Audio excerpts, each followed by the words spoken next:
Sveiki visi projekto dalyviai, visi sekėjai. Šiandien turim vieną įdomią vietą aplankyti, kur sukasi va šitas ženklas. Vyrai, kurie augina barzdas, tikriausiai yra čia apsilankę ne kartą. Išėję pagražėję gerokai. Tai čia dirba keli jauni vaikinukai, kurie labai gerai atlieka savo darbą. Nu čia šiokia tokia reklama, bet aš manau tai galima. Einam pažiūrėsim, kaip jie dirba.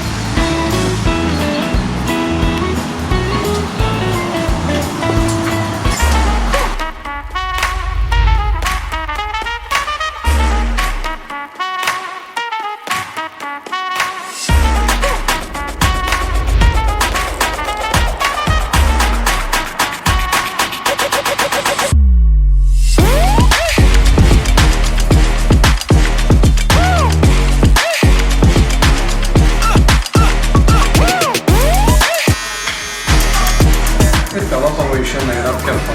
Ką norėtum? Aš esu Egidijus Barberis, vienas pirmųjų tikriausiai Tauragėj. Įkūriau šitą studiją ir balandžio 25 jau bus 2 metai. Dar kokį 14 metų aš mėgdavau pakirpti brolį tėtį, tėtis irgi neturi plaukų, tai tiesiog skusdavau visą laiką, jį būdavo tas, kuris imdavo mašinėlę ir mėgdavo pažaisti su to mašinėlėm. O šiaip viskas tiesiog įsibėgėjo tom, kad aš daug apkeliavau, daug žaidžiau, daug miestų praėjau ir kiekvienoje komandoje dažniausiai tekdavo man imti būti to, kuris paima mašinėlę ir dažniausiai mes ten žaisdavom, bandydavom kažką daryti, iš tų šukosinų kažką ir panašiai.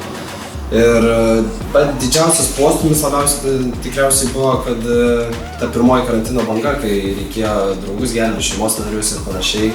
Ir aš buvau tas vėl, kur pasiėmiau mašinėlę, žiūrėdamas YouTube'o, tutorialą, bandžiau atkartoti tą patį ant tikro žmogaus.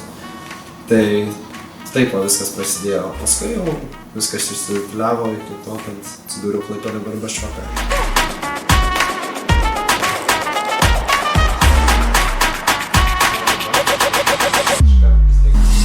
Ką aš veikiu, žaidžiu futbolą dar, bet to didesnę savo gyvenimo dalį praleidau futbole ir vis dar žaidžiu. Taip atsitiko, kad ir barberio darbas atsidūrė pas mane gyvenime, tai dabar jau maždaug 3 metai tikriausiai kaip šitą sritį puoselėju vystau.